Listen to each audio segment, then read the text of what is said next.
Well, tonight is another special edition of 48 Hours NCIS.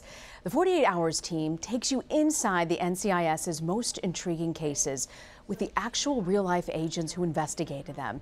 This time, the story focuses on the investigation into the disappearance of a young Marine's wife who vanished after she said she was scouting hiking trails in California's Joshua Tree National Park. Here's a sneak peek of tonight's episode.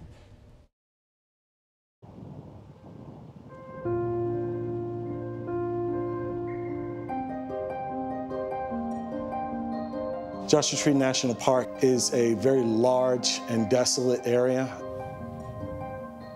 There's not a lot of water in these areas, and it gets very hot during the day and very cold at night.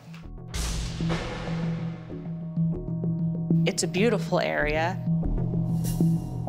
The Joshua trees are like something out of a Dr. Seuss book. Erin Corwin was a 19-year-old pregnant Marine wife. On June 28, 2014, Erin woke up her husband, John Corwin, about 6 or 7 in the morning. The initial story we received was Erin had gone to Joshua Tree National Park to look for nice hiking routes for her and her mother. John called and he said, "Erin's missing." And I'm like, "What do you mean Erin's missing?" And my first thought is she's gotten lost. Erin has no sense of direction. I actually got a call from the base commander saying that he had sent out troops to help look for her, and they had found nothing. It becomes very drastic at that point. She's not very large, and she's not going to last long out there.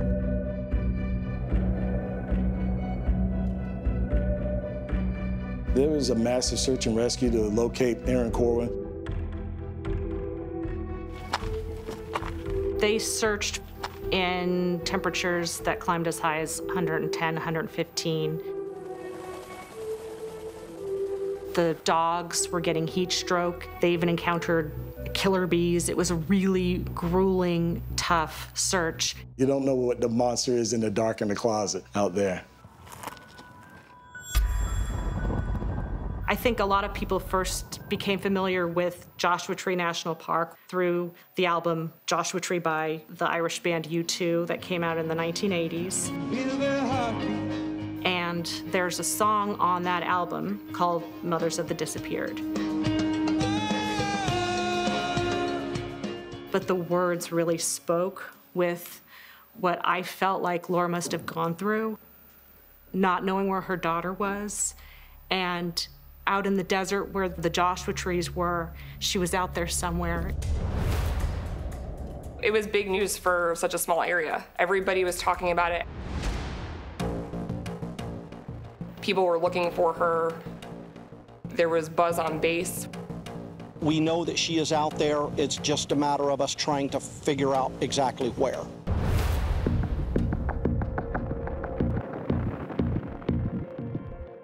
John did tell me that he thought she'd taken a Gatorade, which is nothing in those situations. He sounded concerned. There wasn't a lot of emotion in his voice, but John, that's John.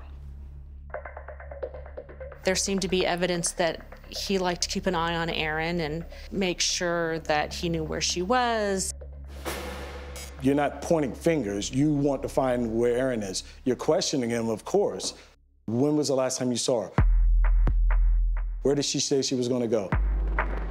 Does she have any friends? Erin was not the type of person who would just leave and not tell anyone. Her husband was calling her, her mother was calling her friends were calling her, and it went straight to voicemail. That was a sign that something was wrong. When they handed me that card that said Special Investigative Homicide Team, it just makes your heart sink. Well, earlier I spoke with actor Rocky Carroll. He plays the agency's director on the CBS hit TV series, and he also narrates the 48 Hours broadcast.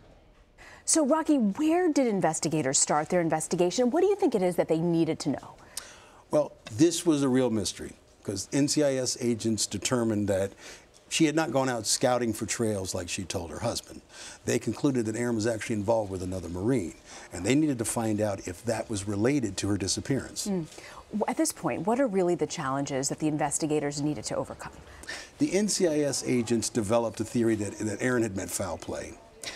But where was she? Now, this particular desert area was littered with hundreds of gold mines, abandoned gold mines. Some of them were hundreds of feet deep, and they feared that her body may have been dumped in one of them. So her body could have been dumped in these gold mines that are hundreds of feet deep. Correct. You've got this vast desert at this point. I mean, how do you even begin searching an area this vast and complex? Well, the searchers actually referred NCIS to a gentleman by the name of Doug Billings. Now, he's explored caves in this area for decades. He grew up in the area as a child. He knew the caves inside and out. His actual nickname was Cave Doug. And with his uncanny experience of the area, he was able to help NCIS agents solve this case. Rocky Carroll, so grateful you could join us. Thank you. Good to be here. And you can watch the full 48 Hours NCIS episode, The Marine's Wife, tonight on CBS, 10 Eastern, 9 Central.